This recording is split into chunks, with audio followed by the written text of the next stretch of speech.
We are less than 1 month away. Gosh, I cannot believe it. From the start of the NBA season. To be exact, it is 29 days away. And since we have an excellent panel of reporters that span across the Eastern Conference beats joining us now, we're going to do a little bit of a reporters roundtable. And lucky Nick Friedel, I want to start with you here because arguably, right, guys, the biggest question mark, I think, in the Eastern Conference is the Brooklyn Nets and Kevin Durant. What do you think, Nick?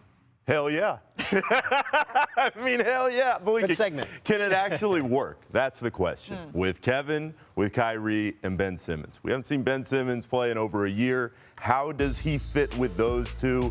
And are Kyrie and Simmons going to be invested in being part of the team day after day after day, on top of the fact that when it first goes wrong, because it always does in an 82-game season, what happens and how does KD respond when things are starting to go the wrong way? Well, and if they go the right way, then the Nets, they very well could sit at the top of the Eastern Conference. But a team that I really expect to be up there is the Milwaukee Bucks. So Jamal Collier, you cover the Midwest for us. What can you tell us about the question marks that surround Milwaukee? And let's actually also check in on Chicago. Well, the Bucks, their offseason was interesting because they brought everybody back and said, we had Chris Middleton, if he doesn't trip and fall in that first round and get hurt, they believe they could have won the championship last season. So if Chris Middleton is back, I really feel like he has maybe one of the most to prove out here. We've had so long of Chris Middleton being a question of could he be a number 2 on a championship team. Also offer potential extension next summer, too. And it's a guy who now, the flip side of it, feels like Chris Middleton is so important and so crucial for a team to win a championship. So getting Middleton back, getting him on the floor, and those big three being up there is going to be huge for Milwaukee. And you mentioned the Bulls. What's going on with Lonzo Ball? I think it's the biggest question for them. They were in first place before he gets hurt. He gets hurt. They're 4 games under 500 the rest of the season and really not competitive in that playoff series against Milwaukee. So they need Lonzo on the floor. Well, and you had a fabulous story on ESPN.com last week that outlined the timeline of Lonzo Ball and his injury last season. And reading it, I didn't feel so confident that he's going to be out there at the start of the season. Tim, what's your biggest question mark in the East right now? Because there are a whole bunch, clearly. Yeah, I mean, I think Lonzo, if you're looking overall, his health is a huge question for the Bulls. That could be the difference between them making the playoffs and potentially getting out of the play-in tournament, right? Like they could be sitting in 9th or 10th place at the end of the regular season, and that's a franchise that went all in. But I think if you look at where the Eastern Conference is right now, all the talk this summer, you could go to the Nets. To me, it's about James Harden.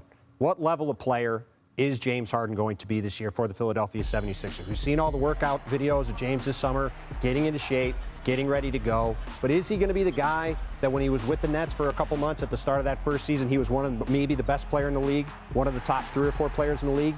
Or is he the guy that last year was, I don't know, the 20th best player in the league, 25th best player in the league, wasn't in contention for All-NBA? The Sixers are going to be the championship level team they want to be. James has to be that good. But the one thing I will say, this is the first time in Joel Embiid's career the team was built to accentuate what he does and is not built around with him having to make up for their weaknesses and the issues with the roster. So I expect Joel Embiid, as a result, to have an absolutely monster season this year. So James Harden, Kevin Durant, Kyrie Irving, Lonzo Ball, Chris Middleton, Wendy, what are we missing? Let's talk about a big all-star trade this offseason. Not Rudy Gobert, not Donovan Mitchell, not the non-trade of Kevin Durant. How about DeJounte Murray going to the Atlanta Hawks? Them bringing in a player to put alongside Trae Young that could cover up some of his deficiencies, specifically defensively. How well will these two guys fit together? Well, how about that they're both celebrating a birthday today? So happy birthday to them. But how well they fit together on the court is going to be a big factor in the Eastern Conference this year. Like, this team now has defensive options. They can stagger them. And the Eastern Conference teams 1 through 6, there's almost no breaking them up.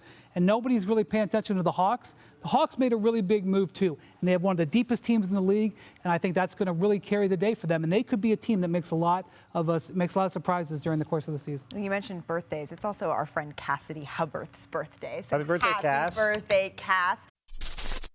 Thanks for watching ESPN on YouTube. For live streaming sports and premium content, subscribe to ESPN+.